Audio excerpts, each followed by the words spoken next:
Good morning, everybody, and thank you for joining the RAK ICC Meet the Registry event.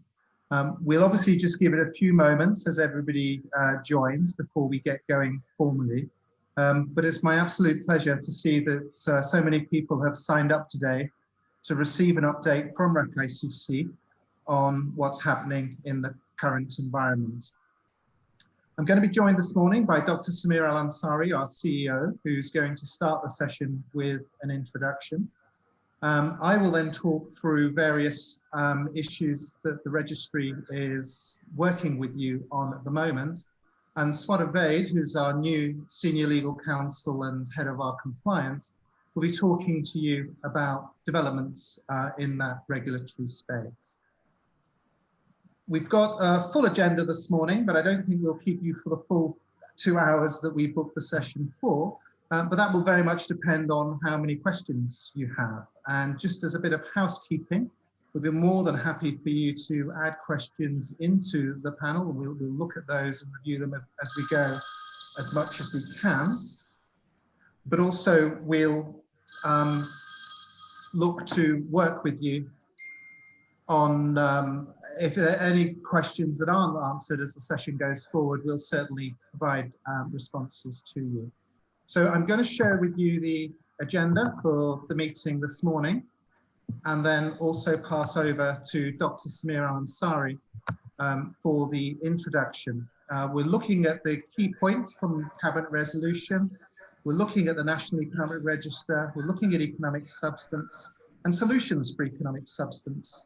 Also looking at the agent change process, various portal enhancements we've been working on, and how you can prepare for those important regulatory on-site visits. Without any further ado, my absolute pleasure to hand you over to Dr. Samir Al-Ansari for an introduction. Thank you, Alan, and good morning, everyone. Well, what can I say? This all feels very surreal, of course, to all of us. The last time we had the last MTR, I think we were all together in early March, and the world was a very different place. And it's been a very, very, very strange 8 or 9 months. And I think we're all under no illusion that, you know, it's going to be over soon. So it's been a very strange year. We've had to adjust to many different changes in our business and personal lives, in our family lives, school, so on. But yeah, we've had to all adjust. We've had to adjust to this new normal. We've had to learn how to run our businesses in a different way. We've learned how to manage our teams in a different way. And I think by and large, most have done a phenomenal job and have been very successful in managing in these very, very difficult times. These are unprecedented times, and nobody can say, well, you know, this is easy. We've seen it all before. We know how to deal with. Nobody has seen anything like this before, and so it is nothing to be, you know, sorry for or ashamed of if one has struggled during these last 8-9 months, because it is normal to do so. These are unprecedented times, and they've affected all of us. And to add to these difficult times, of course, you are all witnessing at first hand all the changes, the regulatory changes, the reporting requirements, and all of the things that the team have taken you through many times in the last 8 months. And again, we'll take you through again over the next hour or so. But it's been a difficult year. There's no getting away from that. We've tried our best at RAK ICC to soften the pain, I would say. We've tried with various business stimulus measures that have been designed to help you through this difficult period. Various measures, including the amnesty program, a waiver of a number of late and renewal fees, a number of discount options and a number of discount schemes on new incorporations, and so on and so forth. And of course, you're aware of all of those, and we've shared them with you, and many have taken full advantage of those discounts and those business stimulus measures. Next slide, please, Alan. And what I'm really delighted to say is that with all the steps that we have taken and all the measures that we have taken, we have had a tremendous year, actually. To my surprise, to my board's surprise, we have been doing extremely well in 2020, despite all of the difficulties, COVID and others that have come our way. And RAK ICC continues to grow in reputation, continues to grow its business. And that, I think, is a true reflection of the tremendous work that the team have done in very difficult circumstances. When 95% of the team are working from home and most of our clients don't feel any change whatsoever in the quality of the service, that is a huge achievement. And we've done that with the dedication and loyalty of the team, who have continued to give their best in difficult circumstances. Suddenly working from home with a different environment that one has to cope with when working from home is not an easy thing, but we've done it very well. And I can tell from the business we have with all of you is that most of you have coped with it extremely well. It's been a year when we've been recognized and have won awards. And to me, recognitions from organizations like the FATF for our good governance and good practices are extremely important, because they are a reflection of everything we've been doing in the last 2 or 3 years. As we've raised the bar, as we moved RAK ICC to truly being a global, international, world-class registry, and sometimes we've lost business because we've insisted on doing that, but that's fine. That is really fantastic recognition. Also this year, as you know, we launched Foundations, which has proved to be extremely successful, and we're seeing more and more of you using the RAK ICC Foundations instead of a DIFC or an ADGM. We've continued to look at ways of improving what we do, of providing you with attractive offers, and one of the recent ones that we've concluded that's been recently shared with you is this partnership with Regis Business Centers. And we will continue to do this because we are under no illusion that 2021 is not going to be any easier. We have to continue to find ways to help you and to provide better, more efficient, more effective service to help you through these difficult times. And to that end, I think all of you would be aware that we've recently sent out a survey. Your feedback is really important because we can only improve and we can only help you if you give us that feedback. We need to know what's working, what's not working, what would you like us to change, what would you like us to do better. Give us ideas, give us suggestions, even new products, services, solutions. We're happy to listen to your ideas. So please, it only takes a couple of minutes to complete the survey, and we really need it back from you as soon as possible. But we're here, we will continue to listen to you, and we will continue to find ways for us all to get through this together and to emerge on the other side as true winners. So with that, I'm going to hand back to Alan.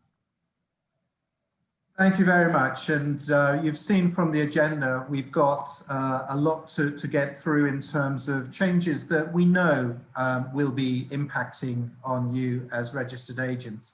We've been working towards preparing for smooth implementation of them. And I think it's important to take that step back and realize that all of these initiatives that are coming from the federal authorities are being done to strengthen the UAE's reputation, and RAK ICC has been pleased to be at the forefront of that with the very important objective of staying off blacklists. And so all of these extra responsibilities and extra initiatives and extra work are being done to make sure that we've got good sustainable businesses going forward. And many of them actually help protect your risks and our risks. We're very keen to ensure that the UAE has a good reputation for international standards. And those measures have been brought in partly as a protection for ourselves in the business that we're doing. I'd like to think we were ahead of the game in terms of the introduction of UBO regulations. We saw it coming. We knew that this was going to be part of the important international obligations that the UAE would want to meet. And 12 months on, we're absolutely delighted with the way agents have engaged with us to ensure that we do know who the ultimate beneficial owners of all of the RAK ICC entities are. And for those very few that are missing, you'll know that we have stopped providing services to companies that haven't provided UBO information or can't provide UBO information. So really critical now that we've got the information to ensure that that information is maintained and kept up to date. But we were very pleased when the Cabinet resolution came out and the UBO definitions were announced that they matched our current regulations. So we're not expecting there to be much change in the way we process UBO information. Just a reminder to you that generally speaking on a RAK ICC company, you'll have nothing to do with us in terms of UBO, provided the UBO information you've supplied to us is up to date. We also appreciate that we're not necessarily the only zone you deal with, and we know that you're under burden to provide information across all of the zones now, and your focus may well be on providing information to zones that you haven't provided it to in the past. But all that emphasizes is that as the UAE, we're now looking to apply consistent standards across all zones, and RAK ICC is part of that. And we should not be asking you for anything that you're not being asked for from other zones now, because actually all of us have the same requirements. There is a change in terms of confirming it's now mandatory to confirm whether change of share ownership will change the ultimate beneficial owner. And it has been a question that we've been asking on the UBO ever since we introduced it. But we've done some analysis and we've seen situations and circumstances where we know the share ownership has changed, but the UBO information hasn't necessarily been updated.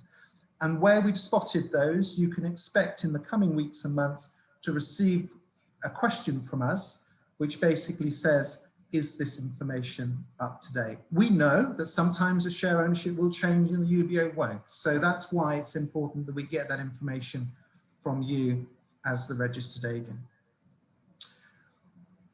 The next challenge I wanted to talk about is company names. And I promise you it's not all going to be about challenges today. We've got some good news for you as well. But we do know that choosing a company name can be restricted.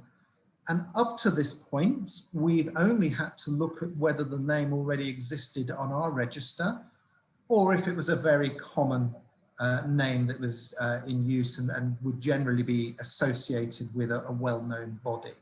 The law has now changed federally so that we cannot incorporate a company with a name that is already being used elsewhere in the UAE.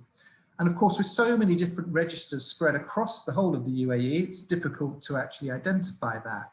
But the key source of that information is going to be the National Economic Register going forward.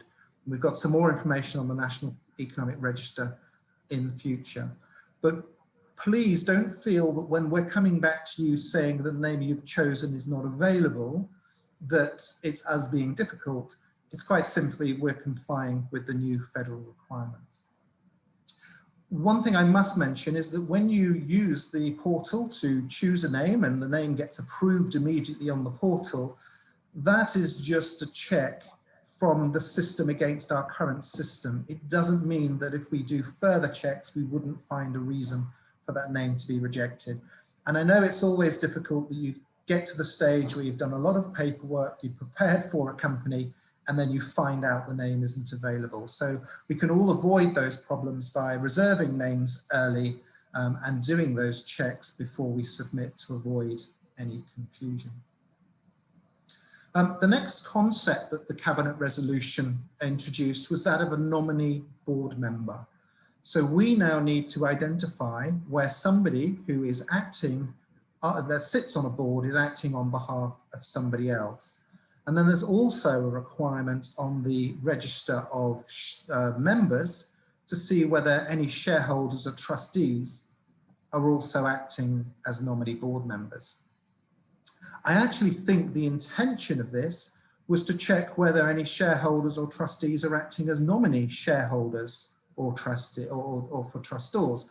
But that isn't what the legislation says. So at the moment, the register will change in relation to nominee board members, but we are going to start asking you whether shareholders or trustees are on the register and who they're acting for, because that is the way this is moving in terms of understanding who we're doing business with, and of course you understanding who you're doing business with, because you can't do a full risk assessment of your client if you don't know who they're acting for. And we can't do a full risk assessment of our book if we don't know who the companies we're holding are acting for. So that's another initiative that you can expect to see rolled out by us on the portal. And I can promise you we'll make it as simple and straightforward for you as we possibly can in the coming weeks and months. There's another statement in the new cabinet resolution that says that every UAE entity has to have the name of a natural person who's residing in the UAE and is authorized to disclose information in accordance with the requirements of the resolution. Now, as you know, for RAK ICC, we're generally relying on the registered agent. And of course, we have the registered agent as a corporate person, which in itself wouldn't match the resolution. So what we're saying to you is that we feel that the person that assumes that responsibility on behalf of the company that's registered would be the general manager or the managing director of the registered agent, being a natural person residing in the UAE. And that's how we've looked at that. In our rules, we already have a 5-year data retention requirement in relation to information that's held on behalf of companies. So once a company no longer exists, the records are to be kept for 5 years. And the cabinet resolution also states that yourselves as the corporate service providers have that same obligation. So those are the key things that we found in resolution number 58. But I would actually encourage you all to read through the whole of the resolution. I promise you it doesn't take too long. I've read it through it very, very many times to make sure we haven't missed anything. But please make yourself familiar with this new resolution, because not only does it affect RAK ICC entities, it affects any entity you're dealing with across the UAE. Which brings me on to the National Economic Register. And this is actually a slide you've already seen from us. What we're showing here is the information that will be appearing on the National Economic Register, which for us is going to be from the middle of December. So we're now getting to the stage where all active and recently inactive companies will have the data that's showing on this screen shared with the register in the coming weeks and months. Another important development that comes out of Cabinet Decision 58 is that all ownership information is also to be shared with the Ministry of Economy. But I can confirm to you, and you'll see from the slides there, that information will not be made public. We haven't shared that information yet. I will say to you that the Cabinet resolution gives what was 6 months from its launch, so 5 months now, before that information moves across. But this isn't just a RAK ICC thing. Again, this is national, and all entities will be having at least this basic information showing up on the public register from mid-December. And this is going to help with things like bank accounts. It's going to help because the banks will now be able to see the up-to-date status of companies. And indeed, any person that your company is wishing to contract with is going to be able to see that the company is active on the register and see its status. So I see the National Economic Register actually as a very useful tool and actually an aid for people to do business with more confidence, which is really why it's been set up. It's definitely been set up to be an economic enabler. And then economic substance. So if it wasn't one thing, it's not another, it's something else. And I do appreciate the challenge for you all on this, and not least of all, that the information that we've been familiar with this year has recently changed. So it's very important that you keep a look at the government pages. I hope we've been helpful to you in terms of economic substance. That's definitely been our objective. But I can assure you that every question we're asked, the answer is actually found on the ministry website. And we ourselves are looking at that as the source of reference to make sure we're giving you the correct answer. There is no information about economic substance that we're aware of that isn't available from the ministry on this site. So please don't hesitate to familiarize yourselves with the site and keep up to date with it. And also, please don't be offended when we suggest that that's what you do, because actually it's the best source of information. So we will always answer questions, we will always try to be helpful, but actually the information itself is available directly from the ministry. And why wouldn't you take the information from the horse's mouth, as it were? The biggest change, of course, is that you will now be filing directly on the Ministry of Finance portal. So we're very grateful to every company that made a filing with us this year. It really helped us in identifying the scope and the scale of economic substance in the UAE. It was also very useful to the ministry. We've been able to share with the ministry the number of companies that have ESR, and that's enabled them to scale up for the work that's going to be involved going forward. In future, you will only need to file on companies that have ESR. There is no longer a requirement to file on all companies. That said, we as the registry have a role to play in trying to ensure that all companies that should have filed have done so. And so we may well be coming back to you with questions on companies that have filed because we need clarification, or companies that haven't filed because we've been advised that they haven't filed, but actually we thought they should have done. We've been focused up to now onto the year end 31st of December 2019, but please don't forget that the rules relate to a notification being required within 6 months of the financial year end of a company. So already 2020 companies are due to file also. So please don't forget that within 6 months of the year end, you need to file a notification, and if the company has ESR, and then within 12 months of the year end, file that a report. And then please also don't forget that the ministry have set this very tight deadline, and we'll re-emphasize that. As you know from the regulations, there are exemptions, but those exemptions don't mean that you don't have to file a report, but you still have to file a notification. So if you're a company that carries out a relevant activity, you still have to notify that you're carrying out the relevant activity, but then can claim the exemption on the notification. So please don't feel because your company is exempt, you don't need to file, because that could lead to a penalty. It's important that you file when you need to. We're going back to August now in terms of the change of the definitions that were made in terms of relevant and gross income, the definitions for a distribution and service center business, which actually meant that initially there was an exemption that if the goods weren't imported or exported in the UAE, the company was exempt. That's not the case any longer. A distribution and service business is in scope regardless of where the goods travel. So please bear that in mind.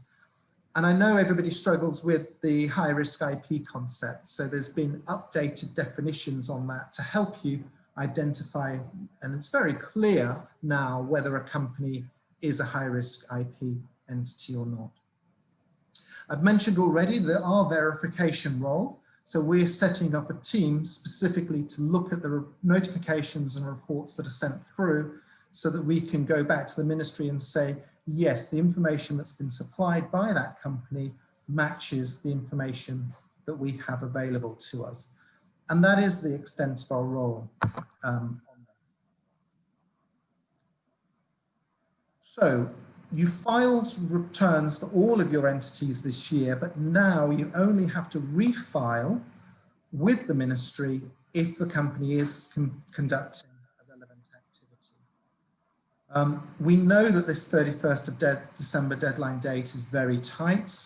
We do know that there has been pressure for it to be extended, but quite honestly, it's just not possible for the ministry to extend it and at the same time for the ministry to meet its obligations to the European Union.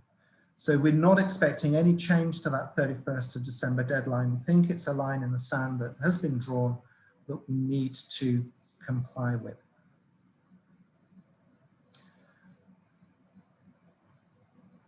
The full information, I go back to the point that the information is on the ministry site. I'm sure there are questions coming in on the ESR topic. I'll look at the questions once I've finished presenting. And if you feel that you haven't had an answer to the question you're raising, don't hesitate to email into esr@rakicc.com because we're very keen to offer as much assistance as we possibly can on this. We don't think ESR is necessarily a completely bad thing for the UAE. We think the UAE has huge advantages over other centres in being a real economy with real premises, with real people that are properly skilled and trained to add the value to the companies. And so, whereas other jurisdictions that have got ESR and they've got companies that are struggling to meet economic substance because they just don't have enough office space, warehousing, personnel, that's just not the case for the UAE, and it actually presents us with a great opportunity. Already, as registered agents, you're used to providing the services that a holding company will need to be able to meet the economic substance requirements. You provide the office space, you provide the personnel to administer that, that's holding company. It is important as part of the evidence that you have an outsource agreement with the company. So it's very clear that your relationship between the company and yourself as the corporate service provider, has a documented agreement, and that will be part of the evidence that you'll need to provide as part of the reporting. But outsourcing to corporate service providers is a great income opportunity for you as the CSPs, and something that you can look to extend the services and indeed extend income, through extending those services you're offering. Where the corporate service provider can't provide the economic substance that's required, you've got other options, and that would be by adding a Resign company or a branch into the structure, or indeed outsourcing to a specialist third-party service provider. The only caveat is that the economic substance must be being met in the UAE. So plenty of opportunities to do that, whether it's through outsourcing, whether it's through setting up a free zone company, whether it's through setting up a branch. And we've had lots of inquiries and actually seen business moving from other jurisdictions that haven't been able to meet economic substance through re-domiciliation. And we've set up a team. I know your business development managers have been discussing with you the options for re-domiciling companies into RAK ICC, into RAKES, into the UAE to help meet those economic substance requirements. So whilst there's a lot of administration work with ESR, we do see it also as a great opportunity for you. Another opportunity for people to build business, of course, is to gain business and to win business from other competitors. But we know this causes conflict, and we are very aware of some level of discontent between agents in terms of how easy it is to swap a company from one agent to the other. RAK ICC's role in this is very much to follow our regulations. They're clearly set out to be fair to both parties. They're fair to the company that wants to move. They're fair to the company that wants to take the business on. And we obviously have every intention to make them fair to the agent that's losing business.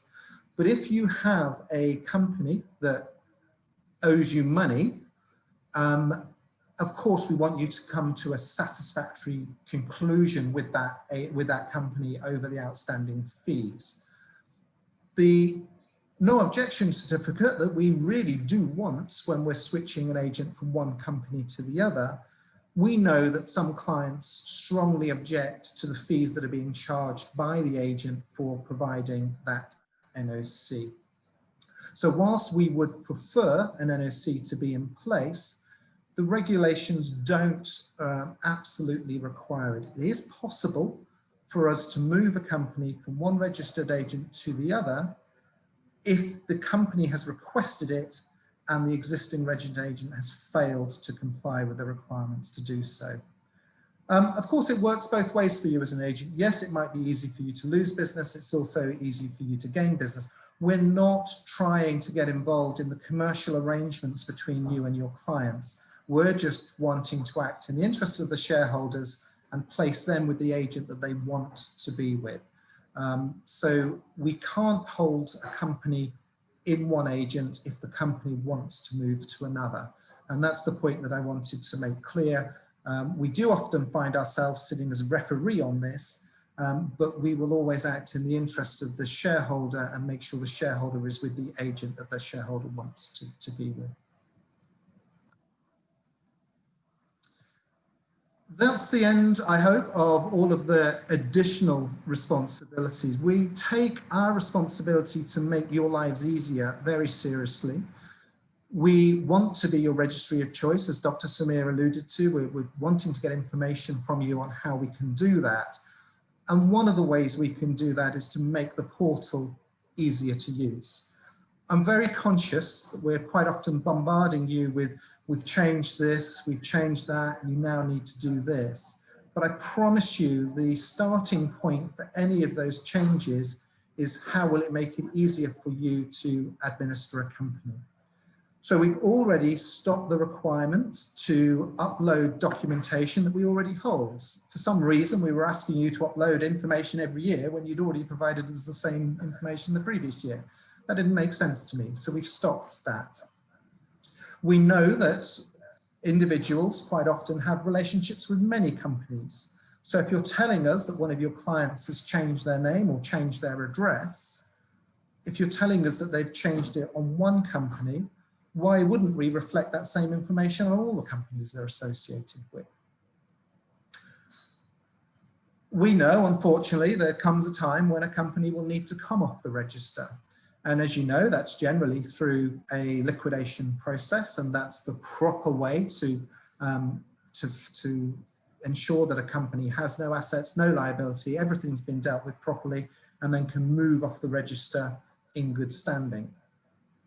We also know there are situations where a company just is not doing anything anymore. It has no assets, it has no liabilities, there's nothing in the company, it's serving no purpose, and yet we've made you appoint a liquidator to tell us that, when actually the directors of the companies themselves know that there are no assets, no liability.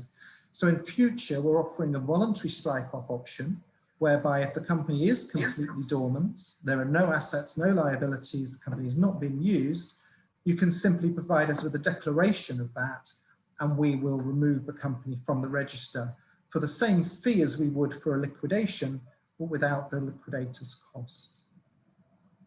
We're also making it easier for you to get a certificate of dissolution from the register. But please be assured our absolute intention is for you to want to keep companies on the register. And so making it easier to take a company off the register is not our core objective, but actually making it easier for you to work with us most definitely is. And so this is not the end of the portal enhancements. There will be more coming. Of course, we're making enhancements to fit with the new cabinet resolution. But if there's anything you have to do on our system and you think this just doesn't make any sense, why are we having to do it this way? That's the sort of feedback we need to enable us to improve our services.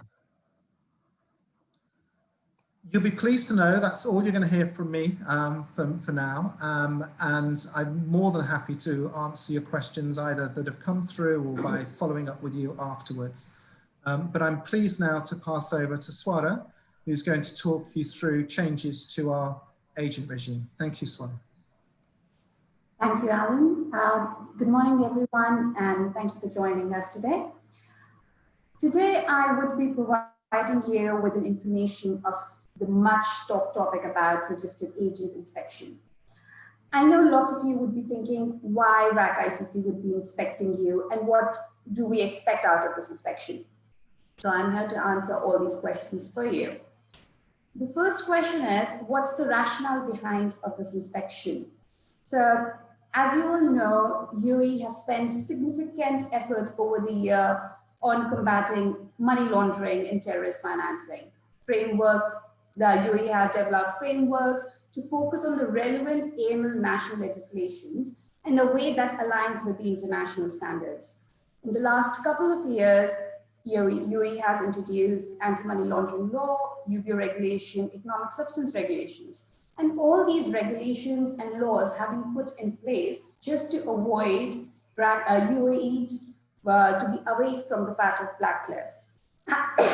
Sorry. And to put UAE at par with other sophisticated international markets worldwide.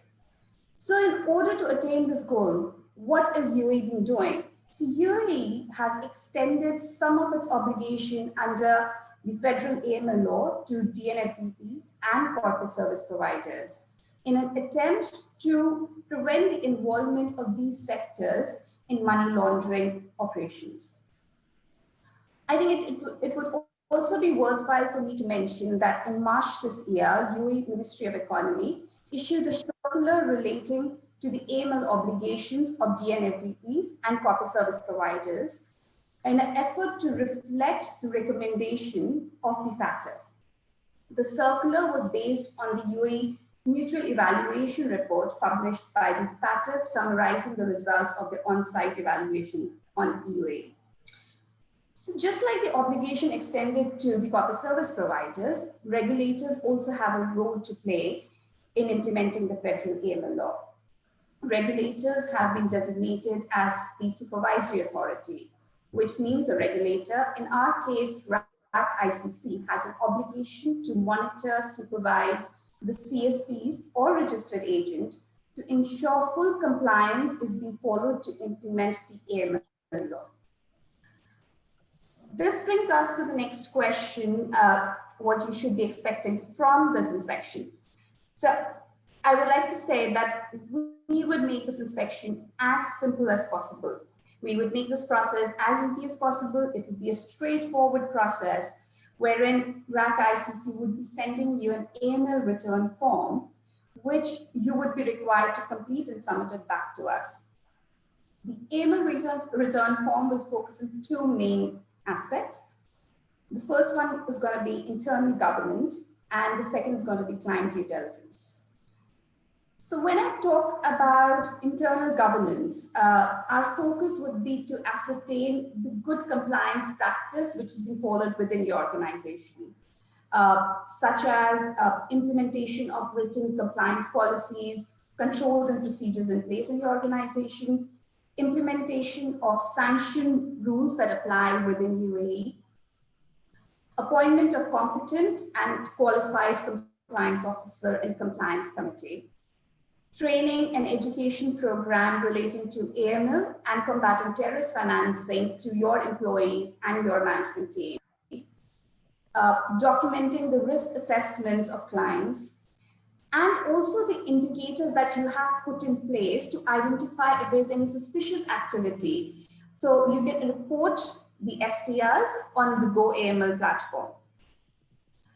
So these are the things we're looking from a governance perspective. So when I talk about the client due diligence, our focus would be to understand your client onboarding process, which will, such as measures that you have undertaken to verify the identity of the client at onboarding and during your relationship of that client, identification and onboarding of UBOs. Lastly, additional CTD measures which you have in place to for clients who are politically exposed or clients who are from a high-risk jurisdiction, sanctioned countries, or are dealing with high-risk business activities.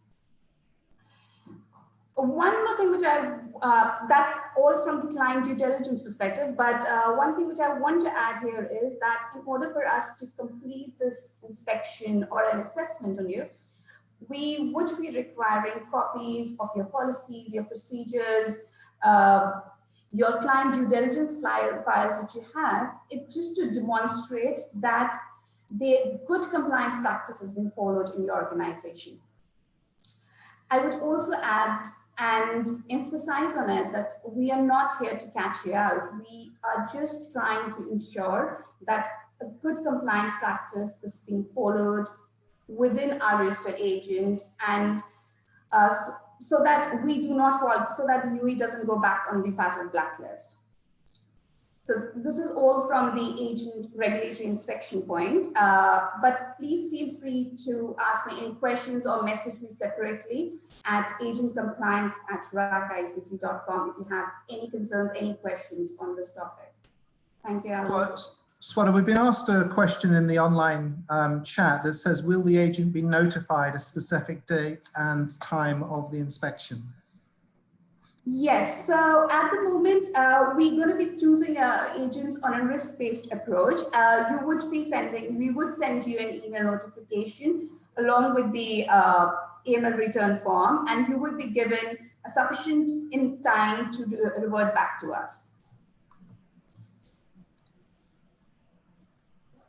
Okay, thank you for that. So that actually brings us to the end of the registered topics, and I've had a look through the questions, and we see there are, I've answered the questions as we've gone along. So in the email chat back to you that have asked the questions. We're getting questions, not surprisingly, about the NOC and the role that RAK ICC would have in a dispute between agents and clients that have fees outstanding.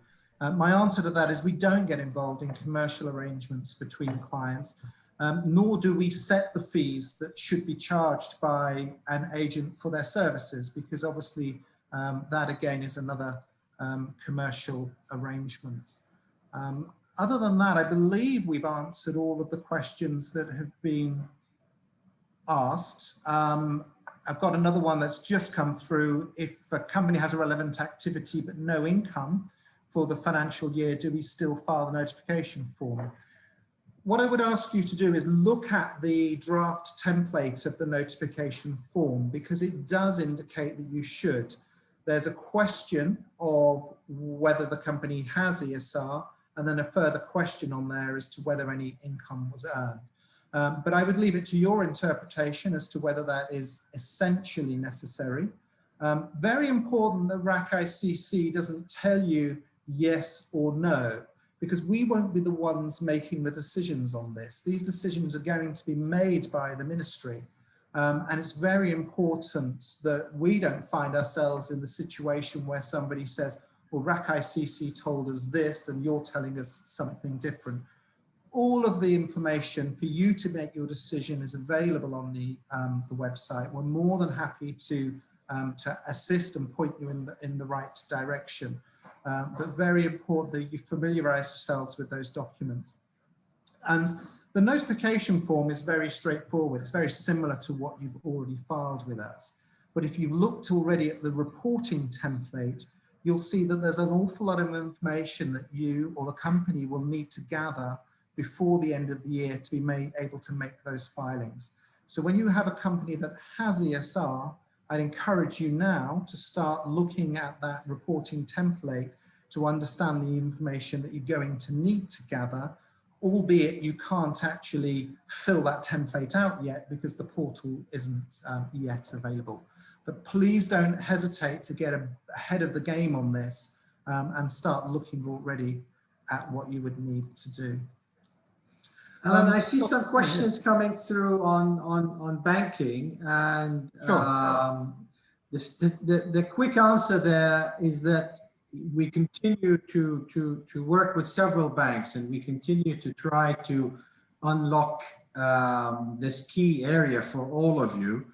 And we find that the relationship with Mashreq and RAK Bank is working very well. And I think recently we've communicated to all of you to explain that we've now created a process to help with the account opening applications with RAK Bank. So if you haven't received those, please come back to us, talk to your relationship manager. If you have received it, you have any questions, again, talk to your relationship manager. But basically what we've done is ensure that there is somebody at RAK Bank who is the key point of contact, who will receive all applications, who understands RAK ICC, who understands the requirements and process that RAK ICC applies, who understands offshore risk and so on. And we have a dedicated person within the RAK ICC team, who's Abir, who I'm sure is known to all of you, who sees all this communication and therefore is able to monitor, receive feedback, and help as much as we can. So we're trying to integrate more such processes into the system to help with the account opening, because of course we all recognize that bank accounts remains a key challenge. But I think we are in a far better position today than we were 6 months ago or a year ago and so on. But please reach out to the team if you have any specific questions on that. And similar to that, Dr. Samir, we've had somebody ask in terms of economic substance, what happens if they haven't got access to the company's bank statements to be able to make the returns? Please know that it's the company's obligation to file that ESR, not necessarily you as the registered agent. But of course, the ministry is going to come to its local contacts in the first instance. So whilst your responsibility as a registered agent is to point out to the company the need to make those filings, we would ask you to work in cooperation with them. Of course, you can only provide information that you have, but that doesn't, just because you don't have the information doesn't mean the company isn't under an obligation to provide it. So it is going to be a case of working with your companies to get the information that the ministry is requesting asked. I see another question where somebody's saying that the details on the NER of many companies is wrong. That information is only information that the ministry have taken from the registry. So it's very important, if you see any errors in the information, that you contact the registry that's provided the information. You know, obviously we're taking the information that you've provided us on Salesforce and passing that over to the ministry for them to publish. So there shouldn't be any errors if the information that you have with us on the companies is up to date. And I will mention, in terms of keeping information up to date, that as part of the annual return going forward, we're going to be asking you to confirm that ESR filings have been made when they've needed to, and also that UBO information is also up to date. I see a question here on agent inspection. It won't be a physical inspection. There will be information going backwards and forwards. It is general information, but also we will ask for some sample files as well. So we know what companies you have with us, so we might be asking you for some sample files to confirm that you have the information. Yes, you won't need to file with RAK ICC anymore in the future for ESR. That's another question that's come through. And again, I've mentioned that the resident agent doesn't necessarily have responsibility for the company. The ESR requirement is on the company, but you definitely have a role to play in facilitating that information going to the ministry. We've had a question about names. No, it is not possible for a free zone company in another zone to incorporate a company with the same name at RAK ICC, or vice versa. Now, the cabinet decision does not allow companies in the UAE to have the same name. We've got a question there about, can a registered agent resign? Absolutely, there is a process for a registered agent to resign. We obviously would always prefer the company then appoints a new registered agent. If a registered agent has resigned and a company doesn't appoint a new registered agent, then the company will be removed from the register for not having a registered agent.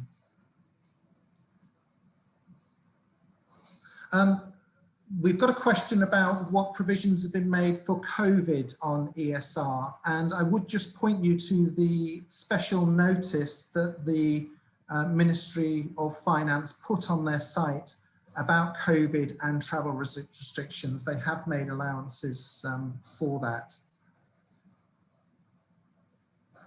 No, a bank account isn't mandatory for RAK ICC companies.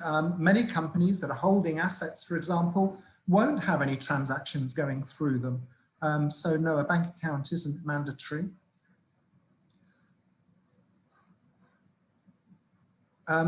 We've got a couple of specific questions that we'll go back to the individuals on. I'm just scrolling to see if there are any other general questions. The client can file directly on the FTA website. The filing doesn't have to be made by the registered agent. In fact, that's one of the questions that we have outstanding with the ministry. We know how difficult it will be for a registered agent to file an individual return on every company it's responsible for in the UAE if it has to have separate logins to the FTA site. So the client can set up their own FTA login and file their own return, but we know that in many instances the registered agent will play a role in that, and we're seeking that clarification from the ministry in terms of how agents can log in without having to set up an awful lot of logins, but we haven't had an answer on that yet. Backdating is going to be a problem on ESR. You can't now backdate an agreement that didn't exist to cover the ESR requirements for 2019. And we know that causes issues because people in 2019 didn't necessarily know what the requirements would be. So we can't say how the ministry are going to look at cases where the company hasn't met the ESR in 2019 because it wasn't aware of the requirements.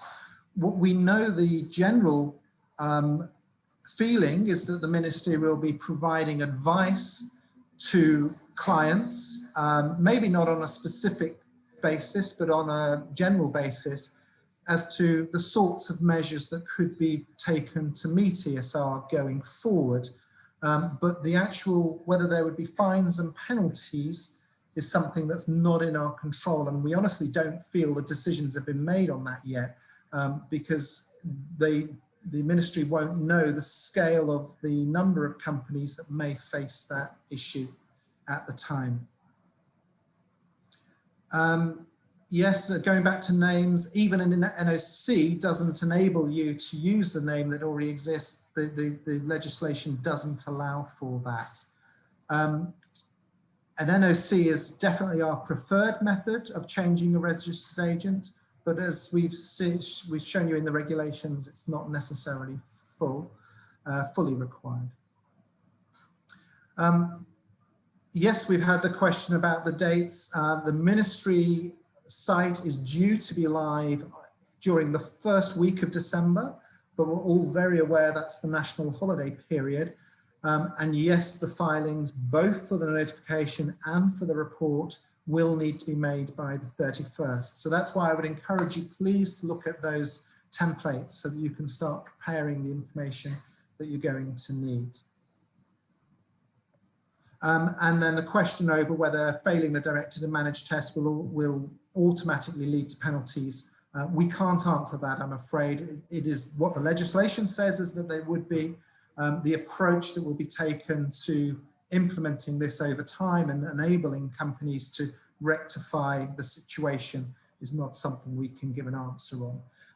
Very important to say with economic substance, if you're in any doubt as to whether a company's met economic substance or how they could meet economic substance, it would be important to get independent professional advice on that. And we know that all of the accountancy firms, for example, in the UAE, have set up specialist teams because they know there's going to be a demand for that service, and they're ready to offer that assistance. I really hope that does answer everybody's questions. Please don't hesitate to email through to us if you have any question that you don't feel has been answered. Dr. Smear, do you have any more closing remarks? Sure, thank you, Alan. Well, first of all, I want to thank the over 200 participants that joined us today. I hope you found the last hour useful, and I wish you the best going forward and urge you again, please fill in the survey that we shared with you. I promise you it doesn't take more than 3 minutes. I've done it myself, so have a go. We really appreciate your feedback. It would be useful for us and it would be really useful for you. So again, thank you all for joining us, and I pray that the next time we do this, we can do it in our usual place and can meet in person once again. Thank you. Thank you. And I just want to say another question's come through. The recording of this is going to be made available on our website. On the RAK ICC website, top right-hand corner, there's a bell. If you click on the bell, you get the latest postings that we've made on the site, and that will include this recording in good time. I was going to say, whoever finds it gets a prize. Absolutely. Hide these things on our website. No, we're trying to make that easier for you. So thank you all. I really hope that we've answered what you need us to, but please don't hesitate to come back to us for more information if you need it. Thank you, everyone.